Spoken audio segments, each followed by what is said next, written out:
I have just over 1 week to do all of the scraping and recondition the saddle before packing all my belongings and driving 17 hours down to Melbourne.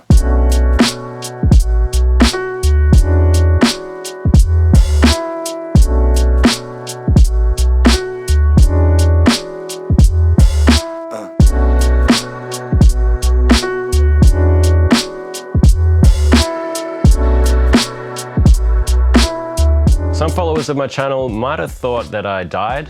I've actually just been really busy over the past 2 years running a furniture business in the Gold Coast. That chapter's mostly finished now and I'm free to prioritize making videos for you guys. And that is the top priority once again. To help me do that, I'm moving down to Melbourne for a 2-month stay where I can reevaluate how I'm going to do all this and put this video together. So the problem with that is that I've got 1 week to do all of the scraping for this episode and film it, and then I can drive down to Melbourne, put all the footage together, make my animations, get it all done. There was a rat that just ran past. So the goal here is to improve the accuracy and the wear life of the machine by adjusting how the axes align with each other and improving the contact to be dispersed and even. And we do this through the scraping. By the way, the machine usually looks like this, but due to time constraints, I've only animated the bottom half. Last time we scraped the table, which is just a matter of getting a bunch of surfaces flat and parallel relative to the table itself. This time we're going to be scraping the saddle so that we're bringing the saddle, the table, and the base in alignment. So there's multiple alignment factors to sort of work with at the same time. The two major alignment factors to really be concerned about are the y-axis parallelism with the top surface of the table and the squareness between the x and the y-axis. And besides getting machine accuracy right, you're also working to get the contact between these parts even and with an appropriate amount of contact points. And this is a delicate process now with the gibs involved. It's had me sleeping in Marcus's shop in my sweat and scraping filth in the Queensland summer heat. Oh my God, look at these hands. Because you have to get it right before you run out of travel on these gibs. So it's a delicate window that you can't just keep scraping until it's right. You have to get it right on time. To start, you'll actually want to scrape the base first because the saddle will be scraped to match the base. And the same goes for the saddle. So you want the flatways and the dovetails done. Once you've got a scraped base and table, you can focus on the saddle. First, do the flatways on both sides of the saddle. It doesn't really matter which side first. You just want to do the flats first because they affect the dovetails, but the dovetails don't affect the flats.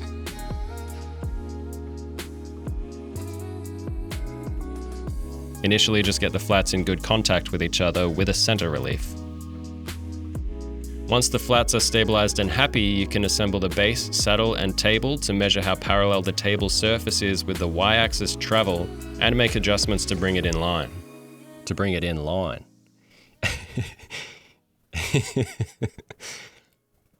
You don't need a You don't need a correct for You don't need a correct You don't need a correct for parallelism in the x-axis travel. This can be compensated for when scraping the column mount. At this point, you can finish scrape the flats.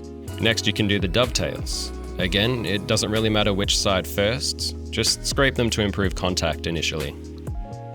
Scraping the gib is a tedious process that will easily send you off chasing your tail until 2 AM, but you want to get the sliding face matched up to the joining dovetail and fairly flat on the back. Once you've got all the dovetails roughed in and stabilized, you can assemble the lot and check for squareness. If you're working on a cheap Chinese hobby mill, you'll definitely want to check for squareness. All of this, and you have a limited number of tries to get it right. Every time you remove material from the flatways, the seat for the gib opens up and the gib goes further in. Every time you remove material from the dovetails, the pocket for the gib opens up and the gib goes further in. Every time you remove material from the gib itself, the gib gets thinner and goes further in. This all didn't go great for me. And that is the essential textbook description of how to do this. Now let me tell you how it actually went while racing against the clock. So you'll actually rarely need to use a surface plate while scraping this part of the machine because the saddle is really just meant to match up against the table, which we've already scraped in the previous episode, and the base. The problem is that we haven't scraped the base yet, so we're gonna have to go do that first. Now, before Marcus offered to help me with all this, I was using all sorts of genius high IQ tricks with these 1, 2, 3 blocks and a precision level, trying to like level out the flatways on the base. Don't do it this way, doesn't work. It's a pretty bad idea. I was just chasing my tail for ages. What Marcus showed me is an actual genius way, which is to scrape the proud surface in between the dovetails to be flat so that you can use that as a reference. So then you'll take a 10 thousandths indicator on a sled, and then you can run that along the new reference plane on top and do step scraping on the flatways. So you can mark those out. We ran through step scraping in the last episode. Step scrape that into submission, and now you've got nice, flat, level, flat ways on your base. And you will need a dovetail straight edge to be able to scrape these parts of the base as well.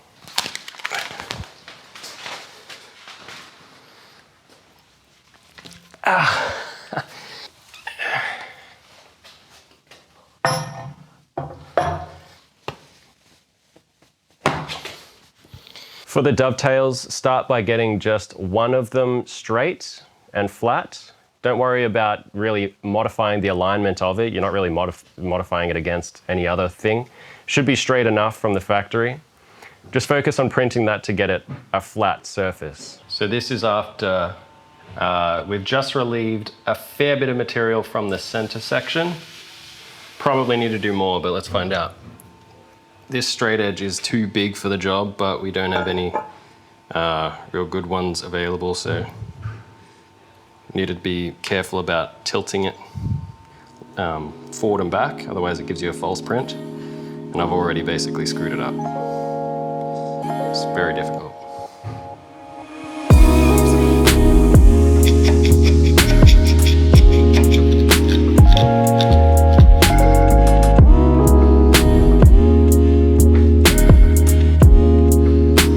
Then you can use that dovetail as the reference to get your other one straight and parallel to it.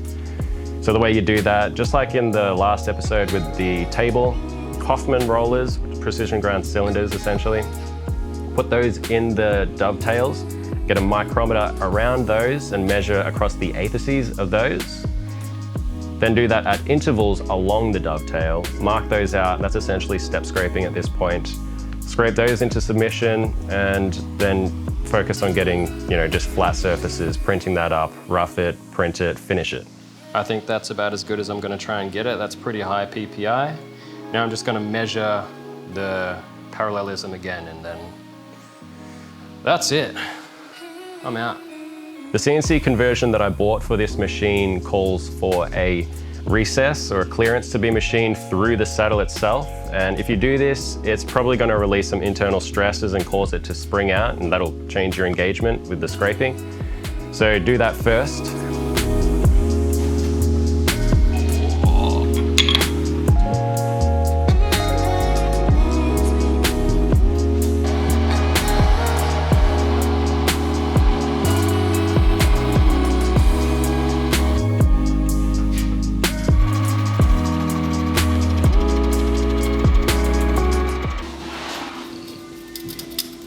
After machining the wrong side of my saddle, I then went on to actually do the correct side.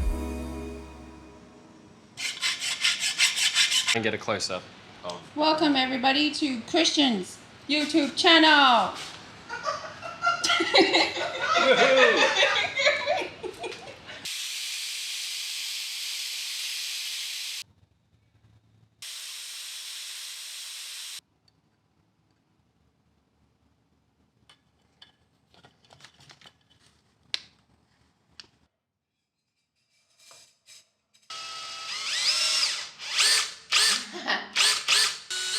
I also machined 1mm off of all of my flatways to accommodate some slippery green plastic. Suffice to say, this was pretty scary.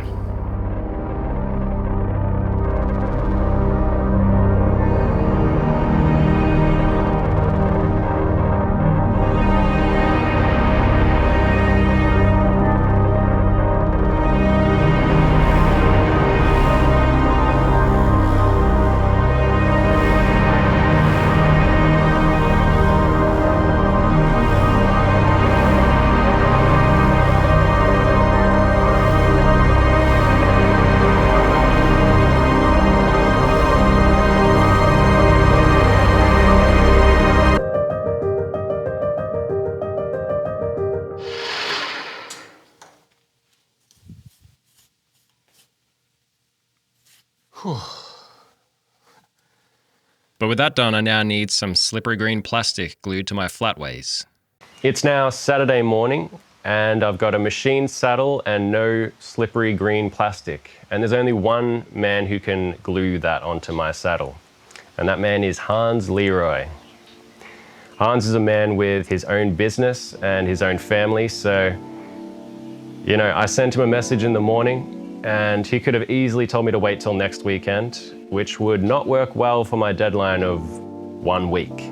But like an absolute legend, within a couple hours notice, I was at his place and we were getting some green plastic glued to my saddle.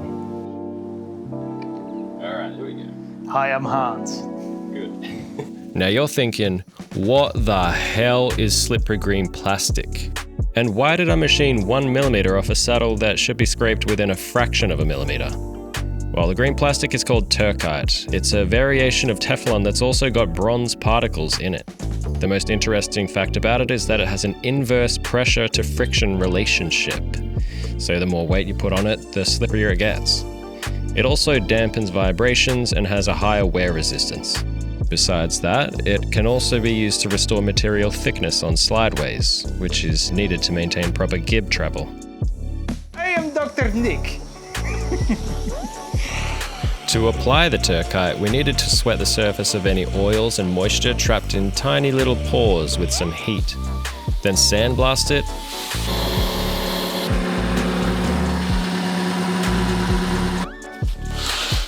Cut a strip of Turcite.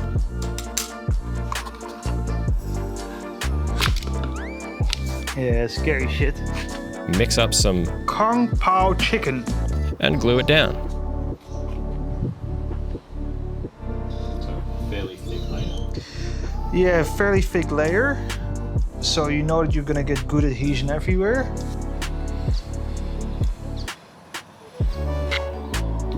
When gluing, it's best to get it as flat as possible and apply lots of pressure. So using Hans's torture table and 2 cast iron surface plates with mold release, we clamped it down and left it to cure overnight.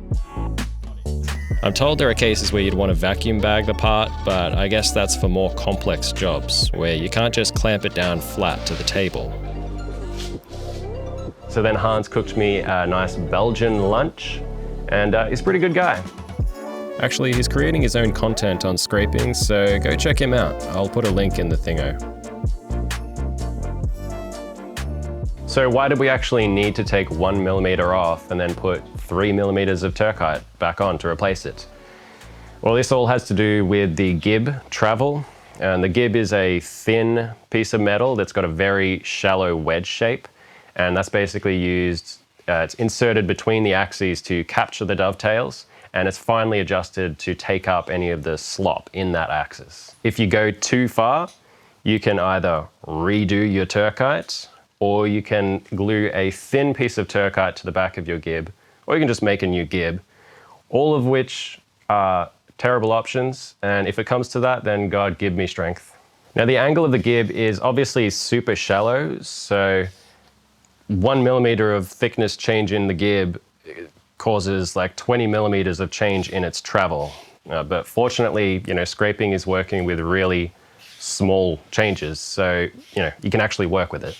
Now my machine probably has about 20mm of range where the gib can actually be, you know, held in by the adjustment screws. So 0.1mm of change would actually just send mine right up Ship Creek.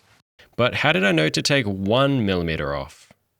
Well, as it was, my X and Y gibs were both sitting at a pretty good spot, so I knew I'd have to remove material and replace it with Turcite to maintain that current gib travel.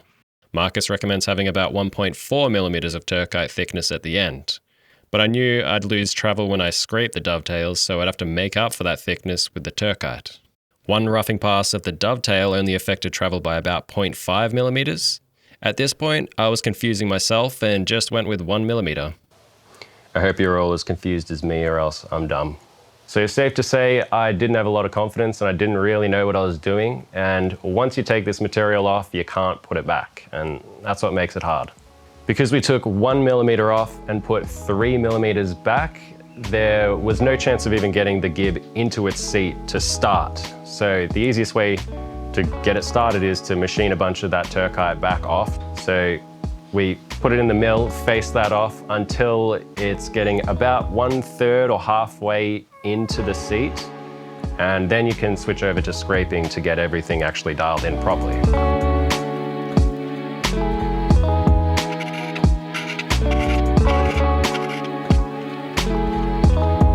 Removing all contact in the middle ensures good prints by removing convexity, and having contact pads on the four corners makes it easier to adjust geometry later. And it also keeps contact on the outer areas as the surface wears from use. Now you only ever want to pull scrape on Turcite. You don't want to push scrape like you would most of the time on metal, just because it's too soft. And what I was doing was using the pommel type of push scraper, but holding it upright. And this is pretty hard to do for me. I have a bit of a neck, shoulder injury, and there's so much hypertension up in my body. I started getting headaches, I started getting hot, sweaty flushes in the Queensland summer heat. Wasn't fun. Fortunately, Turcite does rough out pretty quickly, so it hurts after a headache or two, sweating. It does start to come into its own pretty quickly. Speaking of pain in the neck, what I should have had is the adjustable scraper by this video sponsor, Anderson Tool. Anderson Tool is run by Magnus, an active member of the Australian scraping community and actually apprenticed under Marcus Christensen, the guy who taught me everything that I'm telling you. With Anderson Tool's adjustable pull scraper, you get better comfort and control when doing your important scraping work. Magnus tells me the response to this tool has been super positive, and as with all of his tools, the quality is top notch. They don't make tools like this anymore, unless they're Anderson Tool. For you guys, Anderson Tool is offering a 5% discount if you use the code MARKSUPER5 at checkout. I also get a small kickback, so by buying, you're also supporting me. Magnus was a great guy to work with on setting up this deal, so a big thank you to him, and let's get back to the show.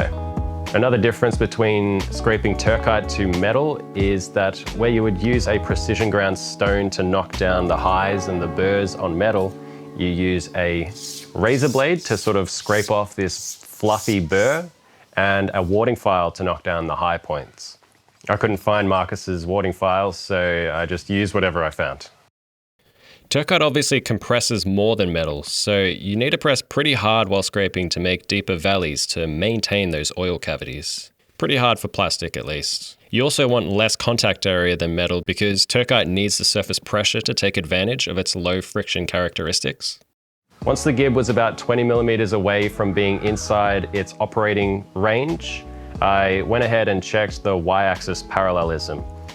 So how do you do that? You put the saddle on, you put your table on the saddle, and you get an indicator attached with a mag base onto the machine base, so it's rigidly, it's stagnant, and then start indicating along the surface of your table, the top surface, and then you can slide everything back and forth on the y-axis, and the deviation that you read from that is your parallelism. How do you correct for that? Take the table off, take everything off, scrape the higher flatway on your saddle that's causing the deviation, and put it all back on, measure it, and find out how much that it didn't improve, and then repeat that. You don't want to worry about getting the x-axis travel parallel to anything really, because it's really going to be determined by the column, which we'll be scraping in probably the next episode. At this point, you could finish scrape the flatways. To do this, you want a super small radius scraping insert, about 40 millimeters. Press surprisingly hard and aim to split your peaks in half. This increases contact points, but also reduces the size of them, reducing the overall contact area and allowing for the preferred high surface pressure on Turcite.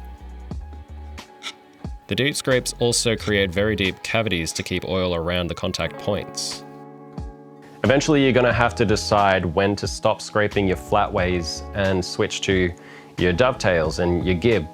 And you have to stop at a point where there's still enough travel to accommodate scraping these things, because each time you scrape it, your gib's going in further and you're running out of travel.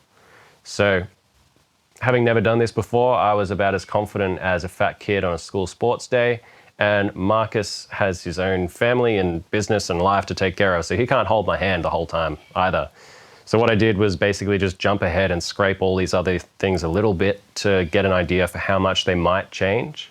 Once I was confident enough that I knew how much they're going to change, I made the call to stop doing the flats and then moved on to the dovetails.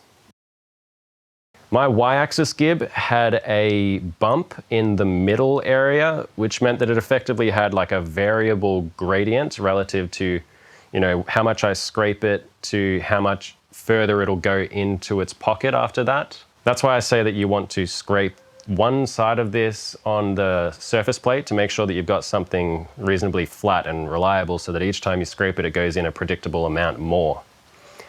This still isn't a great solution though, because gibs are slippery gypsies. This is the gib for the x-axis, and I'm just trying to scrape in the face that goes up against the saddle so this doesn't slide on the dovetail. I've scraped it a little bit. I'll print it up here.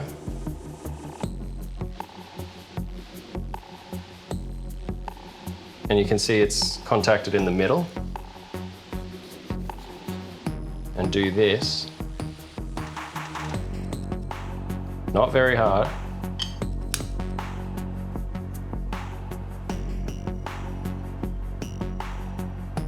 Completely different.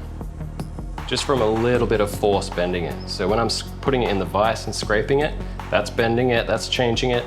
I'm gonna be chasing my tail for a while here, but I do want to get these contacts a little bit larger. Now, to help manage the gypsy sitch, you can rough out the center of the gib. In fact, this applies to all of the surfaces that we're scraping basically. Rough out the center to guarantee that you only get contact on the ends of the gib. And this also ensures that it continues having good contact even after it's lived a life. And that goes for the faces behind the gib as well. Mine was super rough, so they were immediately subjected to a well-deserved scraping. Also, obviously make sure you get your sliding side of the gib sorted, so print that up against the dovetail that it will actually mate up against, and remove convexity.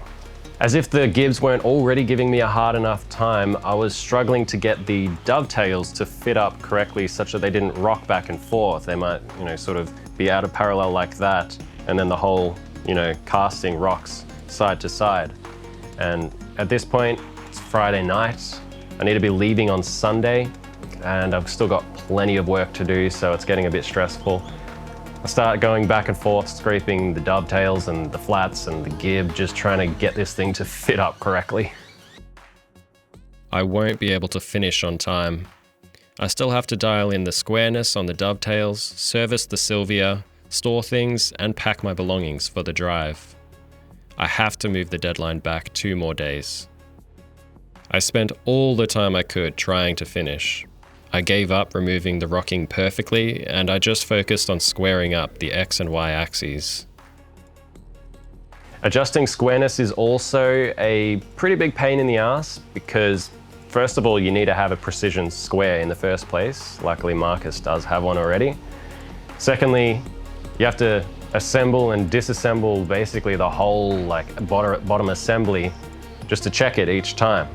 And thirdly, adjusting the squareness means scraping diagonally opposing corners of the dovetails. So each adjustment is losing twice as much gib travel each time.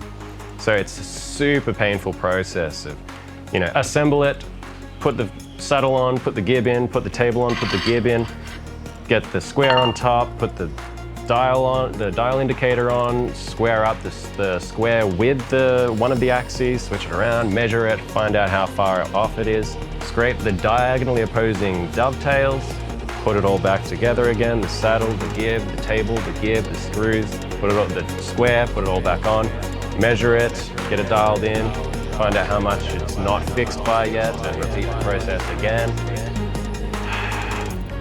That's a lot to even say. Just imagine if the table was a 2-person lifting job. That'd be so much work. I don't know how Marcus does it for a living. Okay, sit rep. I was up till 4 a.m. last night. I slept in the shop. I haven't showered. My clothes are about a week old. and I'm almost done. But last night I was finishing up one of the dovetails and I've actually taken it about a thou out of alignment, a thou over about 4 inches squareness. It's gotten worse and I'm running out of gib travel. So I need to see if I can get that done without running out of gib travel. If I get that done, we're all good. Then I get to service the Sylvia and then immediately drive down to Melbourne for a working holiday. Okay. And in my case, the table was sitting counterclockwise, looking down in terms of squareness. So I had to scrape the left back and right front dovetail sort of ends to straighten the whole thing out. I did about 4 or 5 cycles of assembling, measuring, scraping, just trying to get that squareness in line.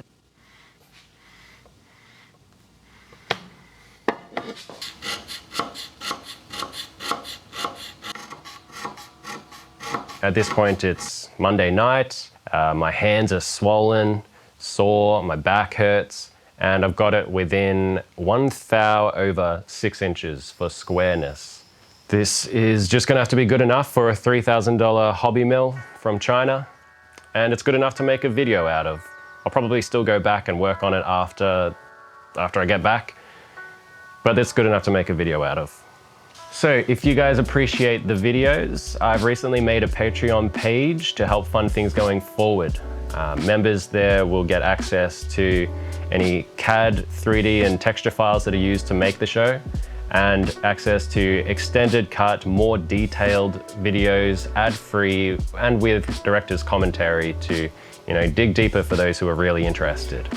So if you're interested in that, I'd really appreciate it if you could support it. Otherwise, videos will always be free anyway. My ultimate mission with Mark Super is to do something where I don't close my eyes every time I start talking. My ultimate mission with Mark Super is to build really cool machines. Just build wild machines that are hard to justify any other way. And use those machines to make really cool car parts and go make race cars. The goal is to build machines, make race cars, go racing, and make videos of every step of the process. If you know someone who likes any of those things, please feel free to share it around. Just tell them, hey, check out Mark Super on YouTube. Yeah, Mark Super. Yeah, like M, like the first 4 letters of the word machine, like machine, Mark Super, 2 words, yeah. Anyway, if you enjoyed it, please give it a like, subscribe, feed me internet clout. That's it. Thank you.